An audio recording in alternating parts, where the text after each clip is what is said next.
I went through city property records address by address to find out which homes had to be demolished following the tornado. I then cross-checked those addresses with how many homes have been sold to new owners and which have been sold to investors. I found out some neighborhoods have just a handful of the original owners left.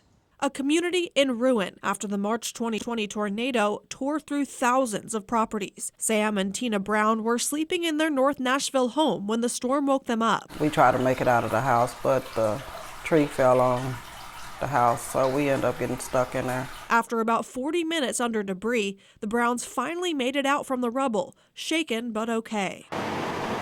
As the Browns and their neighbors sifted through their belongings, investors approached them in droves, encouraging them to sell. They come offer you like $150,000. You can't live off $150,000. You can't rebuild off of that. And it wasn't just North Nashville. Neighbors in the hardest hit areas of East Nashville also experiencing the investor invasion. It was troubling right after the storm because you're literally standing in the middle of rubble. And people are talking to you, and you're like, do you see what's going on? You know, have a little feeling. Some neighbors stood firm and found a way to rebuild, but others are long gone. City property data shows about 40% of all homes destroyed in the March 2020 tornado now have new owners. Some of the properties have changed hands 2 or more times in the past 2 years, and records show more than a dozen different development companies were involved in the sales. Nonprofit leaders say it's commonplace for investors to approach homeowners after disasters, and while it may be frowned upon, it's all perfectly legal. It didn't take, some would call the vultures, some would call savvy business people or opportunists to began. Affordable housing advocate Dr. Paulette Coleman volunteered with Lee Chapel immediately after the tornado.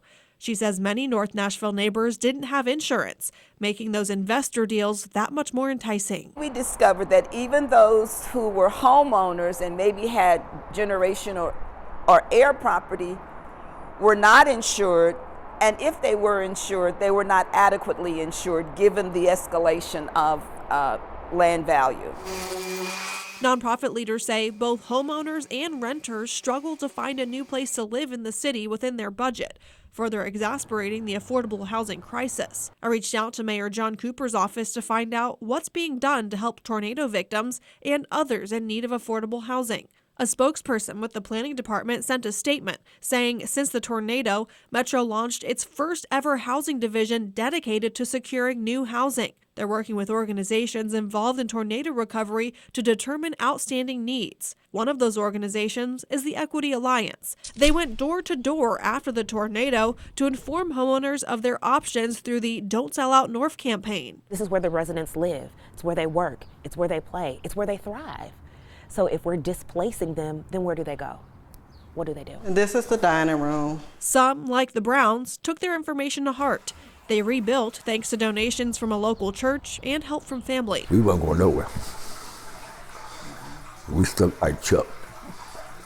You know, this is our house, this is our home, and couldn't nobody buy it. But for others displaced by the tornado, living in Nashville has become a distant memory.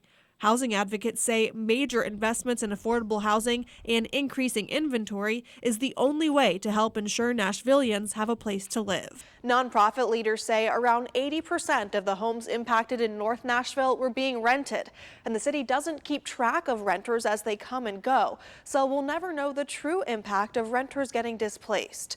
Reporting in studio, I'm Jackie Del Pilar with Fox 17 News, your Code Red station.